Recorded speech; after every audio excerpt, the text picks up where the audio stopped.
ወወልድ ወመንፈስ ቅዱስ አህዱ አምላክ አሜን። በድጋሚ ሁሉ እግዚአብሔር አምላክ የሚወዳችሁ በምሕረቱ በቸርነቱ ጥላ ጠብቆ ለዚህ ሰዓት ያደረሳችሁ ሁላችሁ የእግዚአብሔር ቤተሰቦች፣ ካህናት አባቶች፣ ወንድሞች ዲያቆናት፣ ምዕመናት ሁላችሁም በእግዚአብሔር ስም እንደምን ዋላችሁ? ምሕረቱ የማያልቅ ርኅራኄ የበዛ የቅዱሳን አምላክ እግዚአብሔር ድካማችንን፣ ስንፍናችንን፣ ኃጢአት በደላችንን ሳይቆጥር ቸርነቱን ምሕረቱን አብዝቶ የንስሐ ዕድሜ ሰጥቶ በሕይወት በጤና ስለጠበቀን በሕይወታችንም ሁሉ ስለማይነገረው ስጦታው ስሙ ለዘላለም ይክበር ይመስገን። ይሄ ክፍል አንዱ ነው። ዛሬ እግዚአብሔር ቢረዳን የመጀመሪያውን ክፍል እንጨርሳለን ብዬ ተስፋ አደርጋለሁ። ሳምንት የጀመርነው ትምህርታችን ይሄ ነበረ። እስኪ ትንሽ ነገር ከኋላ መነሻ ነጥብ እናንሳና ዛሬ የቅድስናን አይነቶች ከዛ ቅዱሳን የምንላቸው ማንን ነው የሚለውን ክፍል ባለፈው ከጠየቁት ጋር አካተን ለማየት እንሞክራለን። ሳምንት አስታውሳላችሁ ቅዱስ የሚለውን ቃል ነገረ ቅዱሳን የምንማርበት መሰረታዊ ነጥብ መነሻ ስለሆነ ይሄን መነሻ አድርገን ቅዱስ የሚለው መነሻ ግሱ ቀደሰ ከሚለው ነው ብለን ለያ ከበረ አነጻና አጸና ማለት ነው የሚል ነገር አይተናል። በዚህ ውስጥ እንግዲህ ቅዱስ የሚባለው የተለየ ከበረ የነጻና የጸና እንደሆነ እንድናስተውል ነው መነሻ ነጥብ ያየ ነው። ከዚህ ጋር አብሮ ልክ በኪዳን ምስጋናችን ላይ ያለውን ቃል አይተን ቅዱስ እግዚአብሔር ቅዱስ ኃያል ቅዱስ ሕያው ዘኢይመውት የሚለውን የማይሞት ሕያው የሆነ ልዩ ኃይል ያለውና ልዩ ገዢ መሆኑን አይተን በእግዚአብሔርነት ውስጥ ያለው ቅዱስ የሚለው ገዢ እንደ ጣዖታት ሐሰት እንደ ነገስታት ጉልበትና እንደ ካህናት ሀብት የሌለው ነገር ግን የባህሪ ቅድስና የሚለው ለእግዚአብሔር አይተናል። ኃይልንም ሕያው የሚለውንም በሶስት መልኩ እግዚአብሔር ግን አራተኛ የተለየ መሆኑን የሚመለከት ነጥብ ማየታችንን ታስታውሳላችሁ። የመጀመሪያውን ክፍል ስለ ቅዱሳን ለምን እንማራለን የሚለውን ነው ሰፋ ጊዜ ይዘን አይተን የነበረው።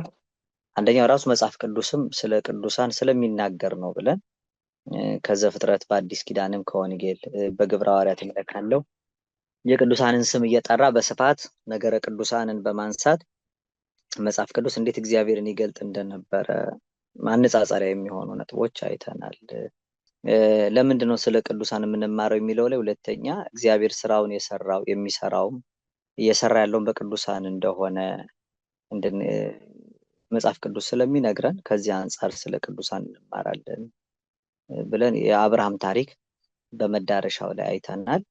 ሌላ እግዚአብሔር ቸርነት የሚገለጠው በእነሱ ስለሆነ የሚለውን እግዚአብሔር ቸር ነው፣ ሰጪ ነው። ስለዚህ ቸርነቱ ሰጪነቱ ከሰው ወገን ቅዱሳኑ ዘንድ መፍቀሩ የቸርነቱ ውጤትና መገለጫ ነው።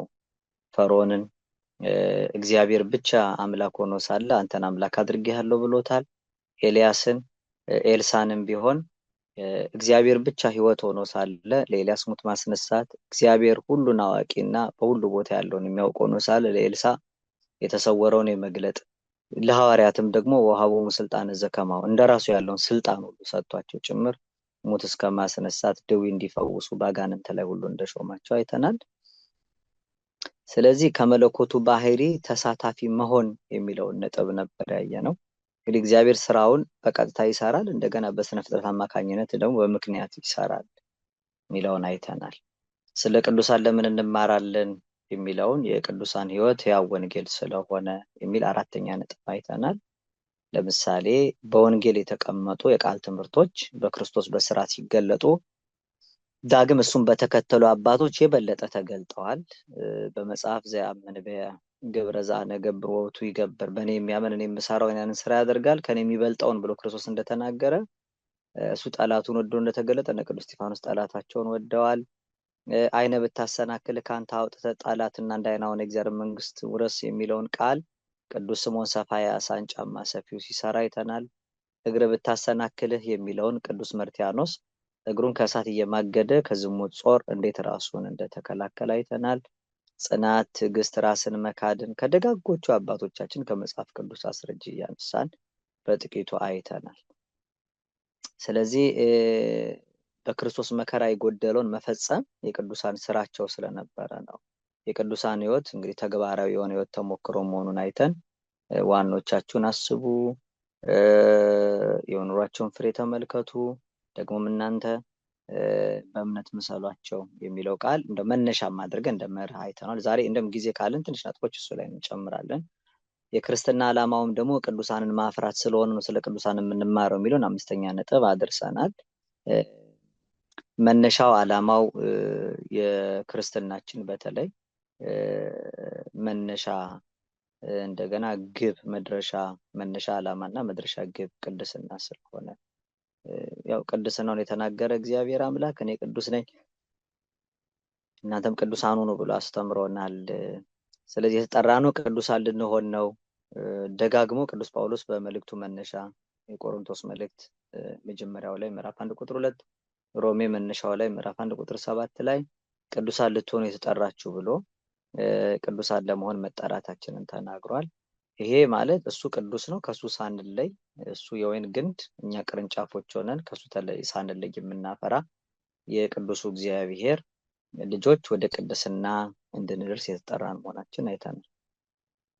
ሌላው 6ኛ መጽሐፍ ቅዱስ ቅዱሳን እንድናውቅ እንድንመለከታቸው ስለሚያዘን ነው የሚለውን አይተናል። እንግዲህ ወደ አባታችሁ ወደ አብርሃም ወደ ወለደቻቸው ወደ ሳራ ተመልከቱ ይላል። መጽሐፍ ቅዱስ እንግዲህ ሁለት አካላትን መመልከት እንዳለብን ይናገራል። የሎጥን ሚስት ተመልከቷት የሚለውን አይተነዋል እና መጥፎ ምሳሌ የሆኑትን እንዳንከተላቸው አውቀን ደግሞ እነሱን እንድንከተላቸው ደጋጎቹን መምሰል ያስፈልጋል የሚለውን አይተናል። ከዚህ ጋራ ስለ ቅዱሳን ገድላት በተለይ ቅዱሳንን የሚመለከት ተጋድሏቸውን፣ ንጽህናቸውን፣ ህይወታቸውን የሚመለከት ትምህርት ማስተማር መጽሐፍ የተጀመረው መቼ ነው የሚለውን እንደ መጽሐፍ ቅዱስ ትምህርት እንዲያውም የቀደመው መጽሐፍ ከሁሉም መጽሐፍት የቀደመው መጽሐፍ የሚባለው ለአዳም ትውልድ 7 አረግ በኋላ የተገኘ ኢዮብን በመልከት ይቻላል። መጽሐፍ ኢዮብ ቀድሞ የተጻፈ ነው። የኢዮብን ጽናቱን፣ የኢዮብን ትዕግስቱን፣ የኢዮብን ከእግዚአብሔር ጋር የነበረውን ባለሟልነቱን ያሳያል። የኦሪት መጽሐፍትን ብትመለከቱ ባለፈው እንዳይልየ ነው የቅዱሳንን ስም ደጋግሞ የሚጠራና ስለ ቅዱሳንም ታሪካቸውን የሚያትት ነው። በተለይ አርእስተ አበው የሚባሉትን 22ቱን አርእስተ አበው በጣም በዚህ በዘፍጥረት መጽሐፍት የምንመለከታቸው ናቸው። የነገስት መጽሐፍት በዘመነ ነገስት የነበሩ ቅዱሳን ሰዎችን ዜና መዋዕሎቻቸውን የሚናገር ነው። ይሄን መጽሐፈ ሳሙኤል 1ኛ 2ኛ የምንለው፣ መጽሐፈ ነገስት 1ኛ 2ኛ፣ መጽሐፈ ዜና መዋዕል 1ኛ 2ኛ ድንቅ የሆነ በቅዱሳኑ ላይ ስራ የሚሰራውን እግዚአብሔርን እንድናውቅ ብዙ ታሪኮች ጻፉባቸው ናቸው። በአዲስ ኪዳንም ቢሆን ግብረ ሐዋርያት የሚባል የሐዋርያት ስራውን የሰሩት ሐዋርያት እንደሆኑ አንድ ቃል የማርቆስ ወንጌል ምዕራፍ 16 ከቁጥር 16 ጀምሮ ሄደው እንዲያስተምሩ እንዲያጠምቁ ከነገረው ቁጥር 18 ላይ ኢየሱስ ክርስቶስ ወደ ሰማይ አረገ፣ በአባቱ ቀኝ ተቀመጠ ብለው ሐዋርያት ወጥተው በየስፍራው ይሰብኩ ነበር፣ ክርስቶስም ከነሱ ጋር ይሰራ ነበር ይላልና አብሮ መስራት ማለትና የመውጊያ ብረት ሆነው የሚያገለግሉት ተዋጊው እግዚአብሔር ስራውን የሚሰራባቸው እንደሆኑ አይተናል። ሌላው እንግዲህ የሐዋርያት መልእክቶች በሙሉ ከሰዎች ለሰዎች የተጻፉ ናቸው። ቅዱሳን መጻሕፍት ናቸው። የአባቶች ምክር፣ የአባቶች መዳን፣ የአባቶች ተግሳጽ እንጂ ክርስቶስ ያስተማረውን ትምህርት ብቻ ነው የምንቀበል እንዳንል አባቶቻችንም ደግሞ እሱን የተከተሉት ኋላ የመከሩትን ምክር እንደ ሃይማኖት መመሪያ አድርገን ቅዱስ ከምንለው መጽሐፍ ላይ ክፍል ውስጥ አካተን መማራችን እንግዲህ ስለ ቅዱሳን ተጋድሏቸውን፣ ሐሳባቸውን፣ ትምህርቶቻቸውን በሙሉ ብቻ እንደምትቀበል ማሳያ ነው። ገድለ ቅዱስ አባ ኪሮስን አባ ባምዋ የተባለ አባት የጻፈው፣ ቅዱስ ዞሲማስ ታላቁ መስተጋድል አባት የማርያም ግብፃዊትን ታሪክ ጽፏል። ቅዱስ ሳፍሮኒዮስ የተባለ አባት ደግሞ የዞሲማስን ገድል ጽፏል። የማርያም ግብፃዊትንም ገድል እሱ እንደጻፈው ጭምር አብሮ ይነገራል። ምክንያቱም ዞሲማስ የነገረው እንዳሰፈረው የብፁዓን አባቶችን ተጋድሎና ህይወት የሚመለከት ቅዱስ ዞሲማስ የጻፈው ታሪክ አለ። ሌላው ገድለ ቅዱስ እንጦንስንና ይሄ ማለት ርዕሰ መነኮሳት ነው። ገድለ ቅዱስ ጳኩሚስ አበማህበር የመጀመሪያ ጊዜ ምንኩስናን በማህበር ያደረገው ቅዱስ አባት የቅዱስ ጳኩሚስን ቅዱስ አትናቴዎስ ይህንን ገድላቸውን ዜናቸውን ጽፏል። አባ ዩሩማሲስ የሚባል ዜና አበውን ገድለ አባ ጳውሊን ወይም ቅዱስ ጀሮም ማለት ነው ጽፏል። ቅዱስ ዮሐንስ አፈወርቅ ስለ ቅዱስ አግናጢዮስ፣ ስለ ቅዱስ በርላም፣ ስለ ቅዱስ ባቢላስ ሌሎቹንም ቅዱሳን በተለይ በእኛ ቤተክርስቲያን ትውፊት በጣም ብዙ ገድላትን ድርሳናትን ቅዱስ ዮሐንስ አፈወርቅ እንደጻፈ ይነገራል። ድርሳነ ቅዱስ ሩፋኤልን ስታነቡ ዮሐንስ አፈወርቅ መጽሐፉን ይናገራል። ገድለ ዮሐንስ መጥምቀ መለኮትን ብትመለከቱ ቅዱስ ዮሐንስ አፈወርቅ እንደጻፈው ይናገራል። እንዲህ አይነቶቹን የበረከት ስራዎች ጭምር የቀደሙት አባቶቻችን የጻፉልን ናቸው። ከደጋጎቹ ሊቃውንት መካከል ቅዱስ ቴዎዶጦስ የተባለ ሊቅ ገድለ ቅዱስ ጊዮርጊስን ጽፏል። ሌላው ጳላዲዮስ ዜና መነኮሳትን ጽፏል። ይሄ ጳላዲዮስ ተጨማሪ ድርሳነ ቄርሎስ ተረፈ ቄርሎስ የምንለውን እዛ ላይ የተቀመጠ ነው በትርጓሜው። ሌላው የፍልስጤም 7ቱ መነኮሳት እነዚህ ደግሞ ዜና አበውን አካተው ጽፈዋል። ኋላ ዩሩማሲ ሲያጠናክረው ከነሱ የተረፈውን ነው። ዜና ሰማዕታትን በሚመለከት ሊቁ ቅዱስ አውሳቢዮስ በተለይ ትርጓሜ ወንጌል መቅደም ላይ የምታውቋቸው ከአሞኒዮስና አውሳቢዮስ እነዚህ ደጋግ ሊቃውንት መካከል ዜና ሰማዕታትን የቤተክርስቲያን ታሪክን የሚመለከቱ ቅዱስ አውሳቢዮስ ዘቂሳርያ የጻፋቸው ናቸው። ሌላው አባ በብኑዳ ደግሞ ገድለ መቃሪዎስን ጽፏል። የአባ መቃሪዎስን ገድል ይህንን የሚመለከቱ ደጋግ የሆኑ የአባቶችን ትሩፋትና ዜና ገድል የቀደሙት አባቶቻችን ሲጽፉልን የነበረ በዚህ ዘመን ብቻ መቼም ሀገር በቀል ስራ የሚመስላቸውና በአንዳንድ ሰዎች እንዲሁ በኢትዮጵያ የተጀመረ የሚመስላቸው ሰዎች ስላሉ ስለ ቅዱሳን መጽሐፍ ኦሪትም ዘመን ላይ የነበረ ነው።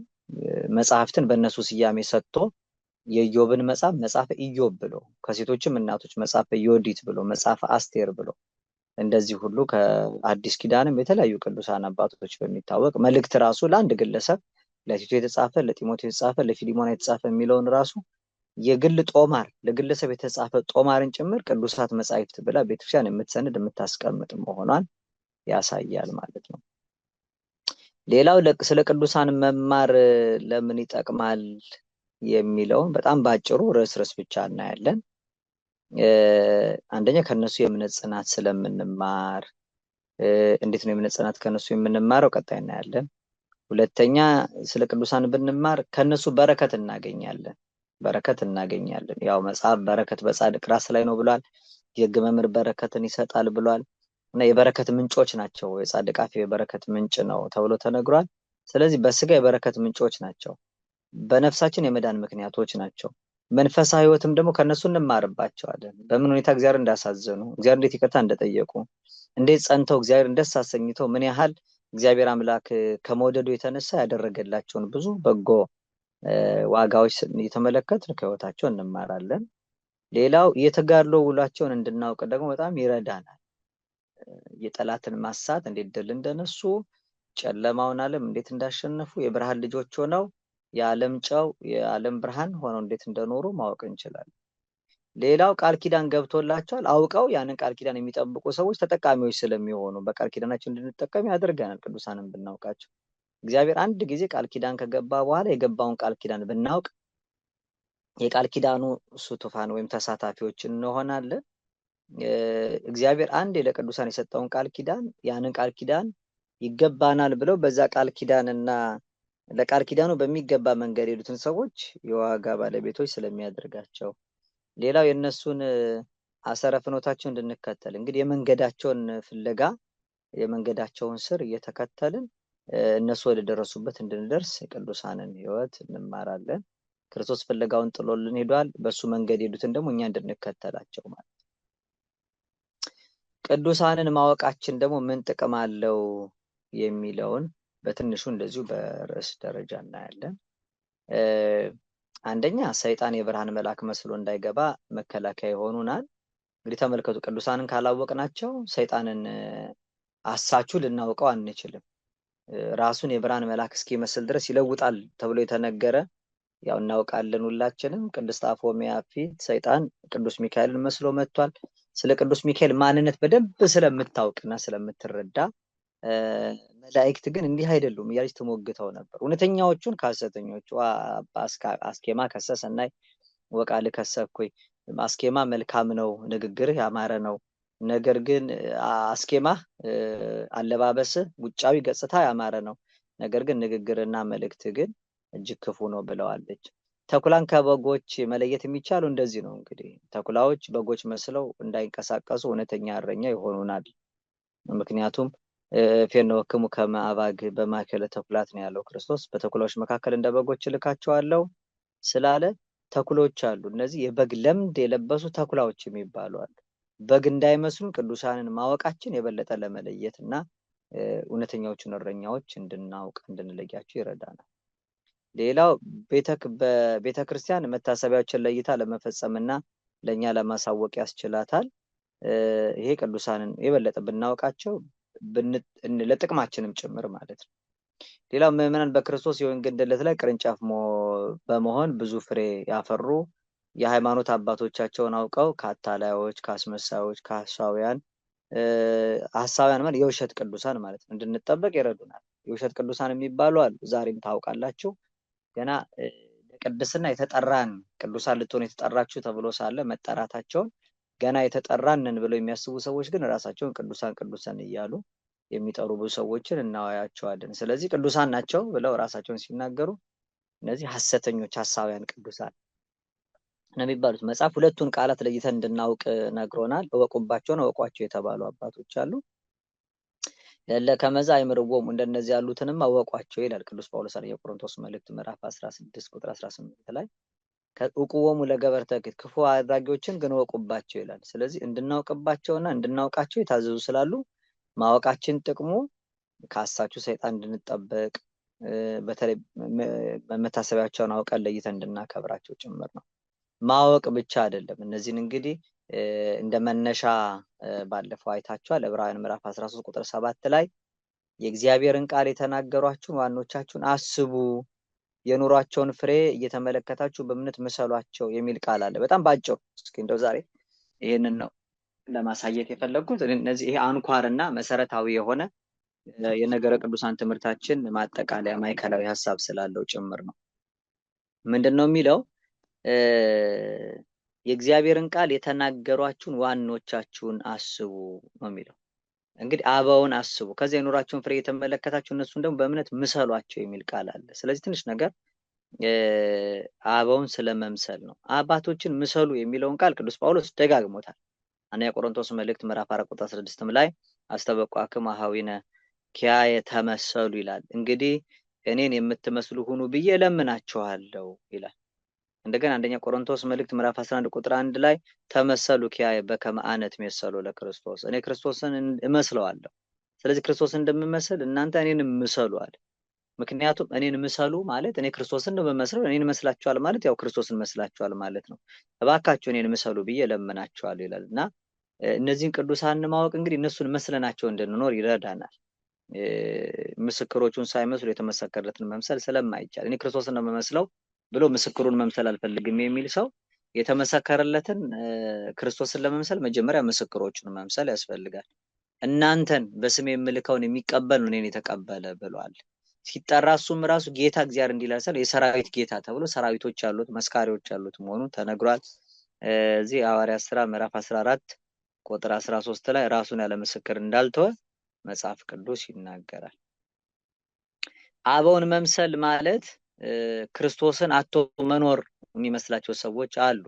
ገና እናንተ ታች ያሉትን ስትመስሉ ጌታን ትታችሁታል የሚሉ ሰዎች። ነገር ግን አባቶቻችን ማን ናቸው ስንል የድቅድቁን ጨለማ ግርማ የሚገፉ ከዋክብት ናቸው። የሚደነቀውን የቀኑን ክብር የሚገልጡ ብርሃን ናቸው። ስለዚህ ድቅድቁን ጨለማ የሚገፉ ከዋክብት ናቸው። ሌሊት በጣም ድቅድቅ ያለ ጨለማ ቢኖር በሰማይ ከዋክብት ብንመለከት የፈነጠቀው ኮከብ የሌሊቱን ግርማ ድል መንሳት ይቻላል። ሌላው የሚደነቀውን የቀኑን ብርሃን ደግሞ የበለጠ እንድናይ የሚረዱ ብርሃን ናቸው። ስለዚህ እነሱ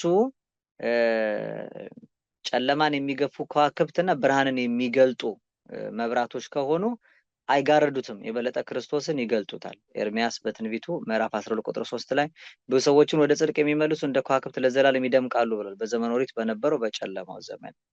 ሌላው በመጽሐፈ መቃብያን ቀዳማዊ አንደኛ መቃብያን ምዕራፍ 36 ቁጥር 40 ላይ ወለነፍሰ ጻድቃንሰ ከመ ከዋክብት ብሩሃት በመልዕልተ ሰማያት ይላል። በሰማይ ላይ የጻድቃን ነፍሳት እንደ ከዋክብት የሚያበሩ ናቸው ብሎ ተናግሯል። ምሳሌ 4:18 ላይ የጻድቃን መንገድ ግን እንደ ንጋት ብርሃን ነው፣ ሙሉ ቀን እስኪሆን ድረስ እየጨመረ ይበራል ብሎ ተናግሯል። እየጨመረ የሚበራ መንገዳቸው የንጋት ብርሃን ተብሎ የተነገረ እነዚህ ናቸው። ስለዚህ እነዚህን አባቶቻችንን መምሰል ደጋጎቹን መምሰል የበለጠ ብርሃን ናቸው። አሁን ተመልከቱ፣ አንድ ሰው በቤት ውስጥ ቢሆን አንድ ነገር ማየት ብንፈልግ መብራት ብናበራ ነገሩን ሸፍኖናል አንልም። መብራቱ የበለጠ ጉዳዩን ይገልጠናል። ለምሳሌ እናንተ መጽሐፍ ማንበብ ብትፈልጉና ሻማ ብታበሩ የበራው ሻማ መጽሐፉን ጋረደኝ ምክንያቱም እሱ በመብራቱ መጽሐፉን ሳላይ ቀረው አንልም። መጽሐፉን የበለጠ እንድናነበው የሚረዳን የበራው ሻማ የበራው መብራት ነው። ስለዚህ የመብራት መብራት አይኖቻችንን ይዞ ሌላውን ነገር አይጋርድም። እንዲያውም መብራቱ የማናየውን እንድናይ፣ የተሰወረው እንዲገለጥ፣ የተከደነው እንዲከፈት ይረዳናል እንጂ። ስለዚህ አሁን ዛሬ መጽሐፍ ለማንበብ የሚገልጡ ሰዎች መብራት ሲበራ የበራው መብራት መጽሐፉን ይሸፍንብናል ብለው የሚናገሩ ናቸው። በድንግዝግዝ ጨለማ መካከል ተመላልሰው ባልገባቸው እውቀት በሚሉት አለማስተዋል እየተመላለሱ እግዚአብሔርን መካድ የሚፈልጉ ሰዎች ናቸው። ስለዚህ እነዚህ እንድናስተውል እንድንረዳ እግዚአብሔር አምላክ የራካቸው መብራቶች ናቸው። እነዚህ የእግዚአብሔርን ቃል የተናገሩ ነው የሚላቸው። ስለዚህ የተናገሩት ቃል የእግዚአብሔር ቃል ነው። ስለዚህ እነሱ የተናገሩት የእግዚአብሔርን ቃል ስለሆነ ተጠያቂ ናቸው። እንግዲህ ቤተክርስቲያን ራሱ ጉባኤ ዘሐዋርያት ሐዋርያዊት የምትባለው ከዚህ የተነሳ እነሱ ከነገሩን ቃል የተነሳ ነው እምነታችን የጸናው። ተጠያቂ እንግዲህ ሁሌ ዘመን ነው። ዘመን ደግሞ የሚባለው ዘመን አንደበት የለውም። ነገር ግን በዘመኑ የነበሩ አበውን መጠየቅ መልስ ለማግኘት ነገሩን ለመረዳት ስለሚጠቅም እነዚህን ጥቅሶች ያዟቸው። ኦሪት ዘዳግም ምዕራፍ 4 ቁጥር 32 ላይ እንደሚል ቃል አለ። እግዚአብሔር ሰውን በምድር ላይ ከፈጠረው ጀምሮ ከሰማይ ዳር እስከ ዳርቻዋ ድረስ ከቶ እንዲያለ ነገር ወይም እንደሱ ያለ ተሰምቶ እንደሆነ ከአንተ በፊት የነበረውን የቀደመውን ዘመን ጠይቅ ይላል። ዘመንን ጠይቅ ማለት የቀደመው ዘመን ማለት እንግዲህ በዘመን ቀድሞ የተጻፉ መጻሕፍት የተናገሩ አበው ያስተማሩት ትምህርት ነው። እዚህ ዘዳግም 32:7 ላይ የድሮውን ዘመን አስብ፣ የብዙ ትውልድ ዓመታት አስተውል፣ አባትን ጠይቅ ያሳውቅህማል፣ ሽማግሌዎችን ጠይቅ ይነግሩህማል ይላል እና የሚጠየቁ የሚያስረዱ ሊናገሩ የሚችሉ የሚታመኑ አካላት ቀድሞ ያስፈልጋሉ። ኢዮብ ምዕራፍ 8 እና 9 ቁጥር ላይ ዘመናችን በምድር ላይ እንደ ጥላ ነውና እኛ የትላንት ብቻ ነን ምንም አናውቅም ካለ በኋላ ስለዚህ የቀደመውን ትውልድ ጠይቅ አባቶቻቸውም ለመረመሩት ነገር ትጋ ይላል። ተሳሎሙ ለቀደምት ይላል። እንደ ለቀደምት ዓለም ነው የሚለው። እንዲያው ወህትቶሙ ለአበው በበህዘቢሆሙ ስለዚህ በየደረጃቸው አባቶቻቸው ለተናገሩት ነገር መትጋትና የቀደመውን ዘመን መጠየቅ ያስፈልጋል ማለት ነው። ለምሳሌ ታላቁ ነቢይ ኤልያስ በአንደኛ ነገሥት ምዕራፍ 19 ቁጥር 4 ላይ እኔ ከአባቶች አልበልጥም ማለት። ስለዚህ አባቶችን እንበልጣለን፣ እኛ እናውቃለን፣ አባቶች መጠየቅ አያስፈልግም። እነሱ የእግዚአብሔርን ቃል የተናገሩትን የሚነግሩን ቃል የለም እኛ ራሳችን ቃሉን እናገራለን የሚሉ ደካማ ሰዎች አሉ። እኔ ከአባቶች አልበልጥም እንዳለ ከአባቶች እንደምናንስ ማወቅ አለብን። የምናመልከው አምላክ በመንገዱ የምንሄደው አምላክ እነሱ እንደሄዱት አድርገን እንደ አባቶቻችን እምነታችን መምሰል ያለበት። ቅዱስ ጳውሎስ እንኳን እንዲህ ይላል ሁለተኛ ጢሞቴዎስ ምዕራፍ 1 ቁጥር 3 ላይ ሌሊትና ቀን በልመናዬ ሳላቋርጥ ስለማስብህ አለና እንደ አባቶቼ አድርጌ በንጹህ ሕሊና የማመልከውን እግዚአብሔርን አመሰግናለሁ አለ። የማመልከውን እግዚአብሔርን የማመሰግን እንዴት ነው የማመልከው? በንጹህ ሕሊናዬ። ይሄ ንጹህ ሕሊና እንዴት ያለው ነው? እንደ አባቶቼ ያለ። አባቶቼ በንጹህ ሕሊናቸው ያመለኩትን እግዚአብሔር እኔም ደግሞ እንደ አባቶቼ አድርጌ ነው በንጹህ ሕሊና የማመልከው። ስለዚህ እንደ ማጣቀሻ ሪፈረንስ የሚሆን የአባቶቻችን እምነት ነው። ዕብራውያን ምዕራፍ 11 ቁጥር 16 ላይ አሁን ግን የሚበልጠውን እርሱም ሰማያዊን ሀገር ይናፍቃሉ ብሎ ስለዚህ አለ እግዚአብሔር አምላካቸው ተብሎ ሊጠራ በእነሱ አያፍርም፣ ከተማን አዘጋጅቶላቸዋል። የሰማዩን ሀገር ለነሱ አዘጋጅቶላቸዋልና እግዚአብሔር የማያፍረው አምላካቸው ተብሎ ሲጠራ ነው ይላል። ይሄንን አንስተን እግዚአብሔር መቼም የሳጥናኤልም አምላክ ነው፣ የኔ ኃጢአተኛውም አምላክ ነው፣ የእናንተ የልጆቻችን የወንድሞቻችን የእህቶቻችንም አምላክ ነው። ነገር ግን የኔ ኃጢአተኛው አምላክ የሳጥናኤል አምላክ ተብሎ አይለመንም። ምክንያቱም እግዚአብሔር ሲለመን የሚኮረው በቅዱሳኑ ነው። እኔ አምላካቸው ነኝ ብሎ ሲናገር ራሱን የሚገልጠው በዚህ ነው። ታስታውሳላችሁ በደብረ ኮሬብ ሐመልማል ከነበልባል ተዋህዶ ሙሴ ተመልክቷል። ጠጋ ብሎ ሲቆም ጫማን ከግራ አውጣ ብሎታል። የቆምክበት ስፍራ የተቀደሰ ነው። ዘጸአት 3 ላይ ታገኙታላችሁ። ከዛ ህዝቤን እንዲያመልከኝ ልቀቅልኝ በለው ሂድና ለፈርዖን አለ። ህዝቤን ብሎ እግዚአብሔር አምላክ እስራኤልን ወልደ የበኩር ልጆቼ ብሎ የሚመካባቸውን ህዝቤ ብሎ ጠራቸውና እሺ ህዝቤን ያመልከኝ ዘንድ እግዚአብሔር ልቀቅ ይልሃል ምለው እግዚአብሔር ማን ነው ቢለኝ አምላክ ማን ነው እሱ ጌታ ማን ነው ቢለኝ ማን ብዬ ልግለጥ እንዴት ላስረዳሃለሁ? እግዚአብሔር ምን አለ? እኔ አህያሸራ ያለ የነበረ ዛሃሎ ይሄሉ የሚኖርም ነኝ ብሎ ራሱን ሲገልጥ እኔ የአብርሃም የይስሐቅ የያዕቆብ አምላክ ነኝ ብሎ ነው የተናገረው። ማናቸው እነዚህ አብርሃም ይስሐቅ ያዕቆብ? ከሞቱ ብዙ ዘመን ያለፋቸው ሰዎች ናቸው። በፈርዖን ዘመን እንኳን አብርሃም ይስሐቅ ያዕቆብ ወደ ግብጽ የገባው የያዕቆብ ልጆች እንኳን የሉም። ፈርዖንን የማያውቅ ዮሴፍን የማያውቅ የዮሴፍ እንኳን ዘመን አልፎ ሌላ ፈርዖን የተነሳበት ዘመን ነው። እግዚአብሔር ግን ራሱን ሲገልጥ ሁል ጊዜ የአብርሃም አምላክ ነኝ፣ የይስሐቅ አምላክ፣ የያዕቆብ አምላክ ነኝ ብሎ የሚኮራባቸው በእነሱ ሲጠራ የማያፍርባቸዋል። ማነህ ሲባል እኔማ እግዚአብሔር እኔ ነኝ ብቻ ብሎ አይደለም የገለጠው። እውነት ነው፣ እግዚአብሔር አምላክ ያለ የነበረ የሚኖር መሆኑን ለማሳየት ራሱን እኔ ነኝ ብሎ የገለጠባቸው ስፍራዎች አሉ። እኔ ነኝ ያልከው አንተ ማነህ ሲባል ግን እኔማ የአብርሃም የይስሐቅ የያዕቆብ አምላክ ነኝ ብሏል።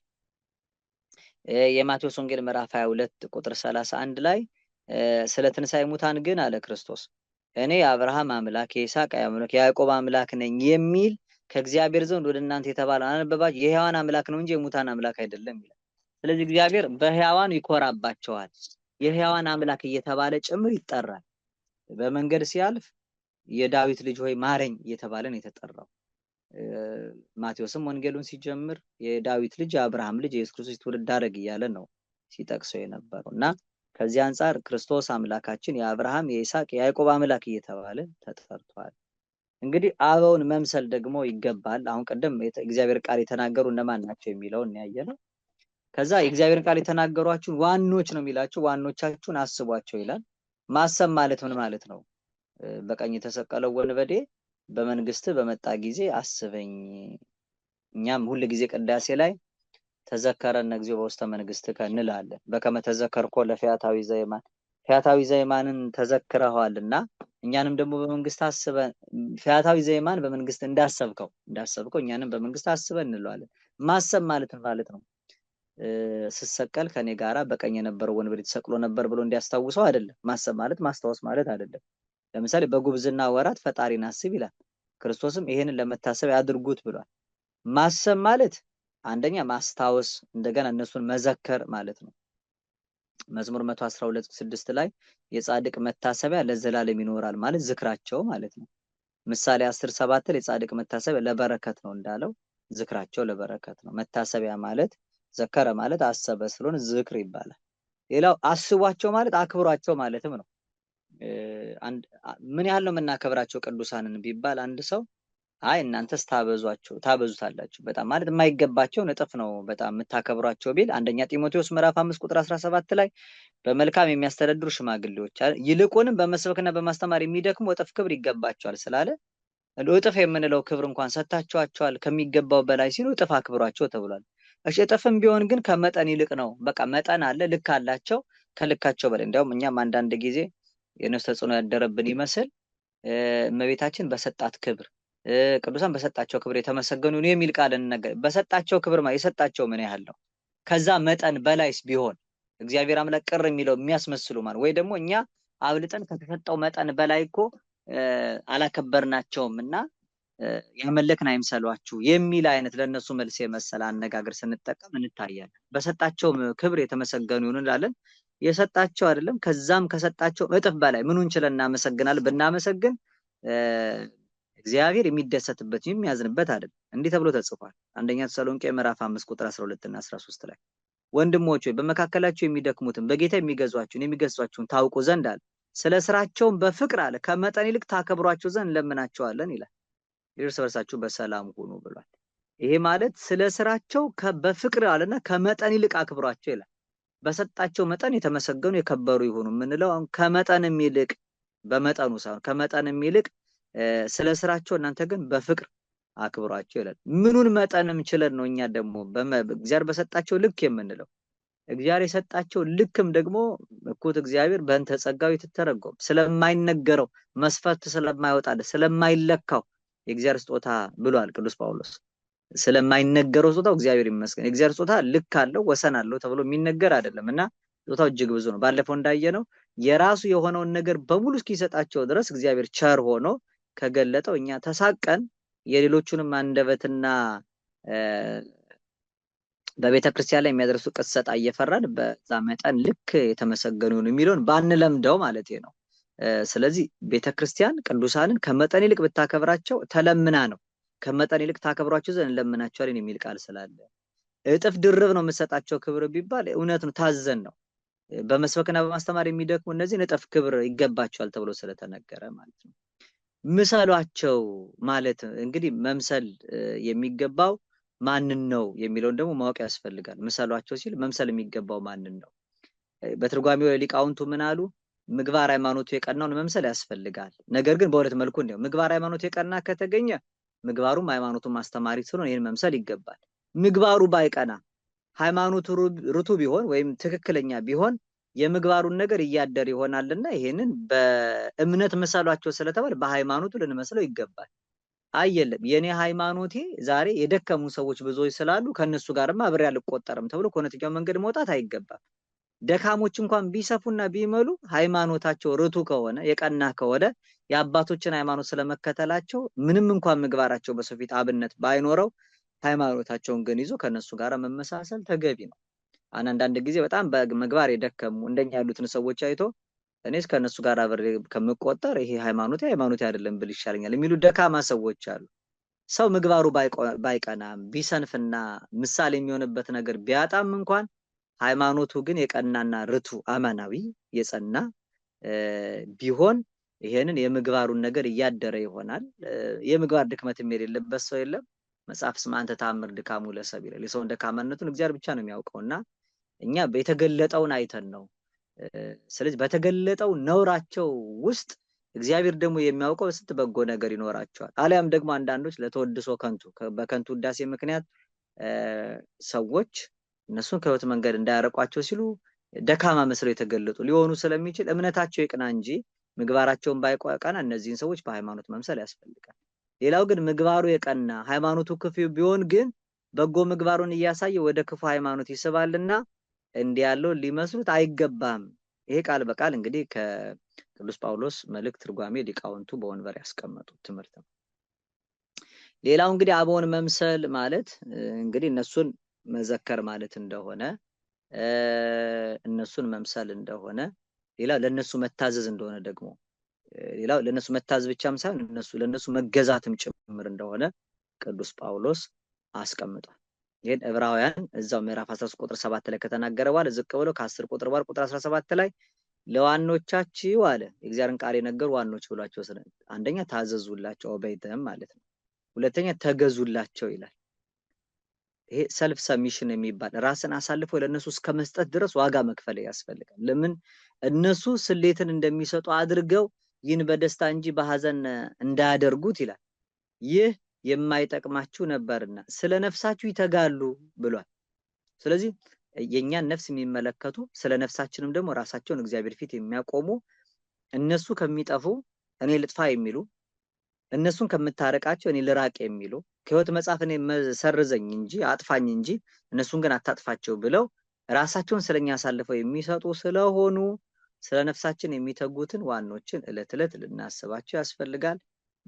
እንግዲህ አባቶቻችሁን አስቧቸው ማለት ተገዙላቸው፣ ታዘዟቸው፣ ምሰሏቸውና እንደገና እነሱን ዘክሯቸው፣ አክብሯቸው ማለት እንደሆነ እንድናውቅ ነው። የቅድስና አይነቶች እንመልከት። ቅድስና የሚለውን ማለት ነው።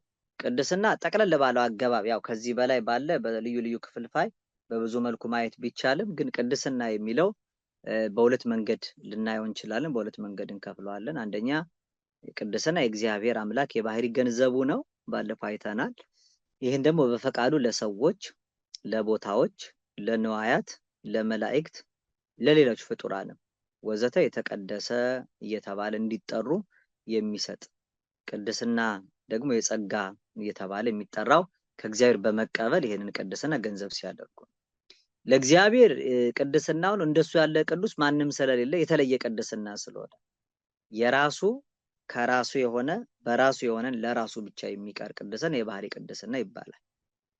መጽሐፈ ሳሙኤል ቀዳማዊ ምዕራፍ 2 ቁጥር 2 ላይ እስመ አልቦ ቅዱስ ከመ እግዚአብሔር ወአልቦ ጻድቅ ከመ አምላክነ፣ ታላቋ እናት ሐና የሳሙኤል እናት እንደ እግዚአብሔር ቅዱስ የለምና እንደ አምላካችን ጻድቅ የለምና ብላ ከአንተ በቀር ቅዱስ የለም አልቦ ቅዱስ ዘንበሌከ ብላ እግዚአብሔርን ብቻ ቅዱስ መሆኑን ተናገረ። እንዲህ አይነቱ ቅድስና የእግዚአብሔርና የእግዚአብሔር ብቻ የሆነ የባህሪ ስለሚባል እዚሁ ምዕራፍ 2 ቁጥር 9 ላይ እዛው አንደኛ ሳሙኤል ላይ እርሱ የቅዱሳኑን እግር ይጠብቃል፣ ኃጥአን ግን ዝም ብለው በጨለማ ይቀመጣሉ፣ ሰው በኃይሉ አይበረታምና ይላል።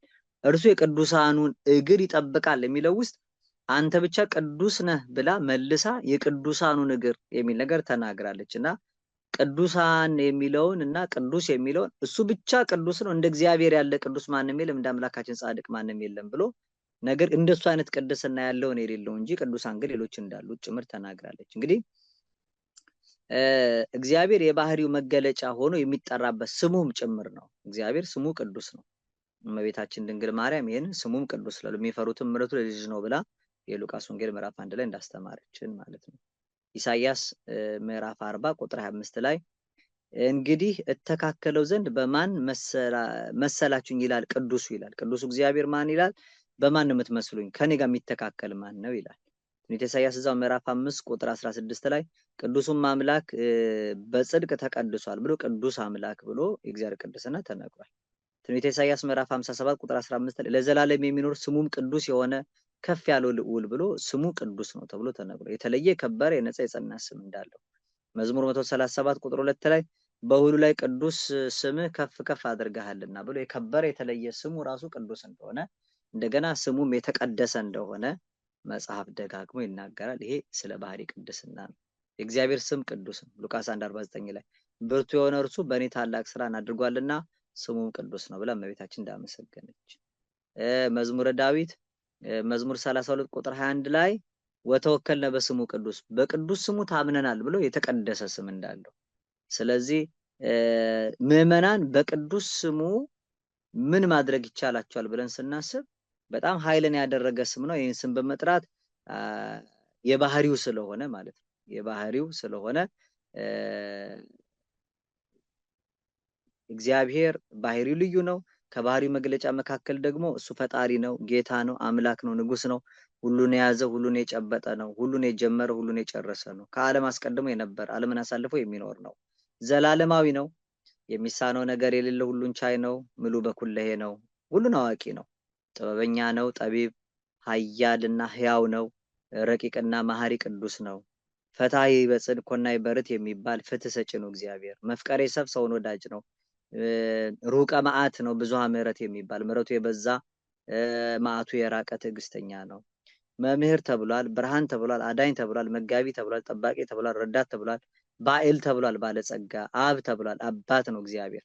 ስለዚህ ባህሪው በራሱ ቅዱስ ስለሆነ የስሙ ቅድስና በዚህ ይታወቃልና በዚህ ቅዱስ ስሙ የሚታመኑ ሰዎች ርኩሳን መናፍስት እኩያት አጋንንትን ድል ይነሳሉ፣ ከጠላት ማሳት ያመልጣሉ፣ ፈተናዎችን ድል ይነሳሉ። ስሙን ጠርቶ ማለት ነው ሰው ወኩሉ ዘጸዋ ስመ እግዚአብሔር ውእቱ ይድን የእግዚአብሔርን ስም የሚጠራ ሁሉ ይድናል ተብሎ በኢዩኤል እንደተነገረ በኋላም ቅዱስ ጳውሎስ ወዘጸዋ ስሞ ለኢየሱስ ክርስቶስ የጌታን ስም የሚጠራ ሁሉ ይድናል ብሎ የጌታን ስም መጥራት አዳይ መሆኑን ተናግሯል። ስለዚህ ስሙን ጠርቶ ቅዱስ የሆነውን ስሙን አክብሮ አጋንንትን ድል መንሳት ከጥፋት መንገድ አምልጦ በሕይወት መንገድ መኖር ለድነት መብቃት ይቻላል። የጸጋ ቅድስና መገኛ መንገዶች አሉት። አበው ሶስቱን ያስተምራሉ። የጸጋ ቅድስና አንደኛ ሰዎች ሲጸኑ በጸጋ ስጦታ ይሰጣቸዋል ቅድስና የሚል፣ ሁለተኛ ሲጋደሉ ቅዱሳን ይባላሉ፣ ሌላው ተመርጠው ብቻ ቅዱሳን ሊባሉ ይችላሉ።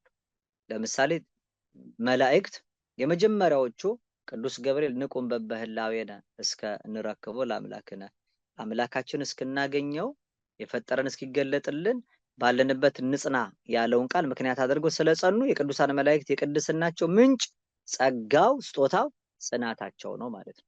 ሁለተኛ የሰዎች ልጆች ቅዱሳን የሚባሉት እንዴት ነው? ተጋድለው ነው። መልካም ምግባር በጎ ትሩፋት አጽንተው በኑሯቸው እግዚአብሔርን መስለው ሲሄዱ ማለት ነው። ሌላው ለምሳሌ ቦታ ቢባል የሆነ ቦታ ተጋድሎ ወይ ጸንቶ አይደለም፣ እግዚአብሔር ይመርጠዋል።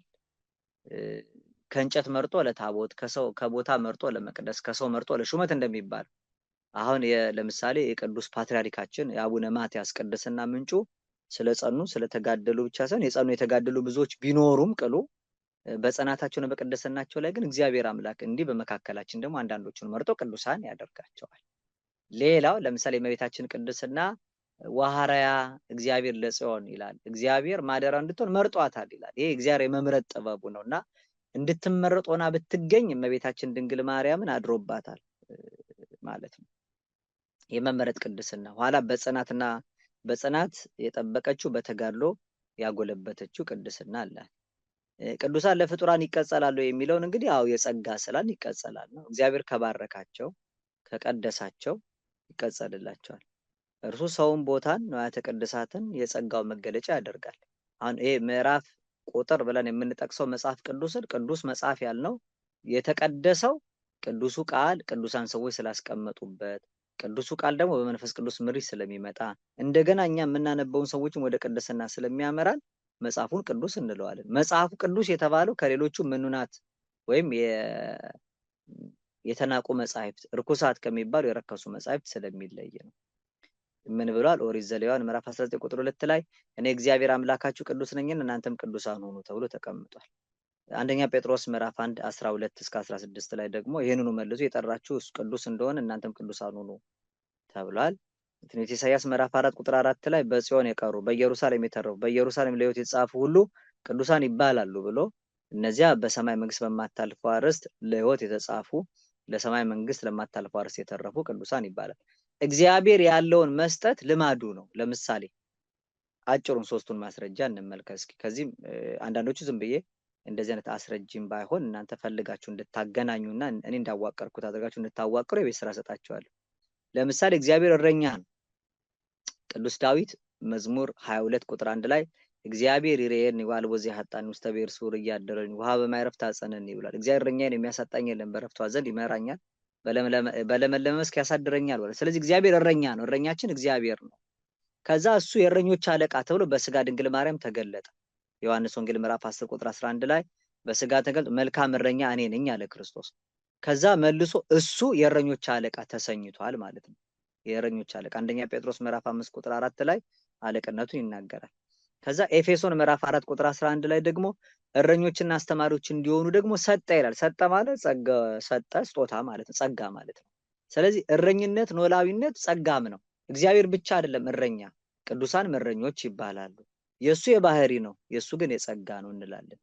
ለምሳሌ ቅዱስ ዳዊት አንተ ለዘላለም ካህን ነህ ብሎ አስቀድሞ ተናግሮለታል። ስለዚህ እግዚአብሔር ኢየሱስ ክርስቶስ ወልደ እግዚአብሔር ወልድ እግዚአብሔር ወይም ወልደ እግዚአብሔር እግዚአብሔር ልጅ ወይም እግዚአብሔር ልጅ ካህን ተብሏል። በስጋ ታይቶ ለአንድ ጊዜ የአዲስ ኪዳን መቅደስ ወይም የቅዱሱ መስቀል አገልጋይ በመሆን በዕለተ ዓርብ ቢገለጥ የሃይማኖታችን ሊቀ ካህናት ተሰኘ። እንግዲህ መዝሙር 109 ቁጥር 5 ላይ አንተ ካህን ነህ እንዳለው ዕብራውያን 3:1 እና ዕብራውያን 10:21 ላይ ሊቀ ካህናት እያለ ይጠራው የሃይማኖታችን ሊቀ ካህናት ይለዋል። ኋላ የተመረጡ ደቀ መዛሙርት የንጉስ ካህናት አሰኛቸው። አንደኛ ጴጥሮስ ምዕራፍ 2 ቁጥር 9 ላይ የንጉስ ካህናት እያለ የሚጠራቸው አገልጋዮቹ አሉ። ሌላው እሱ መድኃኒት ይባላል። ልበ አምላክ ብርሃኔና መድኃኒቴ ነው ይለዋል። እግዚአብሔር መድኃኒት ብርሃን የሚለውን ነው አሁን የምናየው። ሊቀ ብርሃናት እሱ በስጋው ተገልጦ እኔ የዓለም ብርሃን ነኝ አለ። ብርሃኔና መድኃኒቴ የተባለ እግዚአብሔር። ከዛ እርሱ ማንም ሊቀርበው በማይችል ብርሃን ይኖራል የተባለ ፍናዋን አርድእቱን እናንተ የዓለም ብርሃን ናችሁ ብሏቸዋል። የተላኩትን ደቀ መዛሙርቱን የዓለም ብርሃን ናችሁ ብሏቸዋል። መዝሙር 26:1 ላይ እግዚአብሔር ብርሃኔ ነው እንዳለው። ዮሐንስ ወንጌል ምዕራፍ 8 ቁጥር 12 ላይ እኔ የዓለም ብርሃን ነኝ ብሎ ክርስቶስ እንደገለጠ። ከዚያ በኋላ ጢሞቴዎስ ምዕራፍ 6 ቁጥር 16 እና ማቴዎስ ምዕራፍ 5 ቁጥር 14 ላይ እናንተ የዓለም ብርሃን ናችሁ ወደሚደነቀው ብርሃን የጠራችሁ ማንም ሊቀርበው በማይችል ብርሃን ውስጥ የሚኖር እርሱ እንዴት እንደላካቸው የሚናገር ክፍል አለ። ቅዱስ ዮሐንስ አፈወርቅ የመጀመሪያውን የቆሮንቶስ መልእክት በተረጎመበት 26ኛው ድርሳን ላይ እንዲህ ብሏል። ለእግዚአብሔርና ለሰዎች ተመሳሳይ አገላለጾችን እንጠቀማለን። ሆኖም ግን ለእግዚአብሔር ስንናገር የሚኖረን አረዳድና ለሰዎች ስንናገር ሊኖረን የሚገባው አረዳድ የተለያየ ነው። ምንም እንኳ ቃሉና አገላለጹ አንድ አይነት ቢሆንም ስለኛ የተነገረውን ስለ እግዚአብሔር ከሚነገረው ጋር አንድ አይነት አድርገን ልንረዳው አይገባንም። ስለ እግዚአብሔር ሲነገር ለእርሱ እንደሚገባ አድርገን መረዳት ይገባናል። አለበለዚያ ታላቅ ስህተት ላይ እንወድቃለን ይላል። አሁን ሰሞኑን በሌላው ክንፍ ከዚህ በረት ውጭ የሆኑ ሰዎች እርስ በርሳቸው የሚጣሉበት አንድ ጉዳይ ታችሁ ከሆነ ያው በፕሮቴስታንቱ ዲኖሚኔሽን ውስጥ ማለት ነው። አንድ ሰው ተነስቶ እኔ መንገድ እውነት ህይወትም ነኝ ብሎ ተናገረና እኔ መንገድ እውነት ህይወትም ነኝ ያለውን ክርስቶስ ካለው መንካት የማንችለውና ክርስቶስ ካለው መንካት የምንችለው የሚል ነገር ተናግረው በጣም ቀላሉ ትምህርት ግን ቤተክርስቲያን የምታስተምረው በዚህ መልኩ ነው። እንዴት ነው መረዳት ያለብን? የእሱ ሲሆን የባህሪው ነው፣ ለኛ ሲሆን ግን በጸጋ የሚሰጥ ነው። ስለዚህ ተካፋይ መሆን ከመለኮቱ ባህሪ ተካፋይ መሆን ማለት ምን ማለት ነው ሲባል በስጦታነት የምንቀበላቸው እኛ ልንሆናቸው የምንችል እኛም ማለት ደግሞ ሁላችንም ማንሆናቸው እንደየደረጃው ግን ሊሰጡ የሚችሉ ጸጋዎች ምንድናቸው የሚለውን ያመረጥ ያስፈልጋል። ቅዱስ ነኝ ሲል የኖረው እግዚአብሔር አንተ ብቻ ቅዱስ ነህ የሚለውን አውቆ ቅዱሳን እንዳልሆኑ ሁሉ ኃጢአት ሰርተዋል የሚል ትላንትና ቅዱሳንን ስናከብር የቅዱሳንን ክብር የሚያቃልሉ የነበሩ ዛሬ ግን እርስ በርሳቸው ቅዱሳን ቅዱሳን እየተባሉ የሚጠራሩ ሰዎች ናቸው። በዚህ አይነት መልኩ ይሄንን መረዳት እና ወደዚህ መድረስ ይሄን ወደ ማወቅ ስላልቀረቡ ነው እንደዚህ የሆኑት የሚለውን እንድንይዝ ነው። ክፍል 2 ትምህርታችን እንግዲህ እግዚአብሔር ቢረዳና ቀጣይ ደግሞ ብንኖር ቤተክርስቲያን ቅዱሳን የምትላቸው እነማንን ነው? የቅዱሳን ሰዎች አሳያምና ለቅድስና የሚያበቁ መስፈርቶች፣ የቅዱሳን ምልጃና ቃል ኪዳን፣ ቅዱሳን ቤተክርስቲያን እንዴት ታከብራቸዋለች የሚለውን እንዳሁኑ በ2 ሳምንት ትምህርት እንደ እግዚአብሔር ፈቃድ እናያለን። ጥያቄና መልስ ጊዜ እንዲኖረን ስላሰብኩ ነው። ይበቃናል። ያስተማረን የመከረን የቅዱሳን አምላክ እግዚአብሔር የተመሰገነ ይሁን። በቅዱሳኑ በኩል የቅዱሳኑን አምላክ እንድናውቅ በጸጋ ቅድስና የከበሩትን አክብረን በባህሪ ቅድስና ቅዱሳኑን ያከበራቸውን እግዚአብሔርንም ደግሞ አውቀንና በሱ ከብረን እንድንኖር በቸርነቱ ይርዳን። ለአባቶቻችን ያለን ክብር፣ ለኦርቶዶክሳዊቷ ተዋህዶ ሃይማኖታችን ያለን ፍቅር፣ በእምነት ያለን ጽናት፣ በተጋድሎም ያለን ትጋት ሳይቀንስ ሰማያዊ ኃይሉን በታቦት በመስቀሉ መንፈሳዊን በረከት በእምነት በጠበሉ ተቀብለን ክብሩ እንድንኖር ሲወላችንን ፍጻሜ ያሳምርልን። እግዚአብሔር ቸር መሐሪ ይቅር ባይ ነውና የሁላችንን ጸሎት የሰመረ ፍጻሜ የሚያማር ያድርግልን። ይቆየን።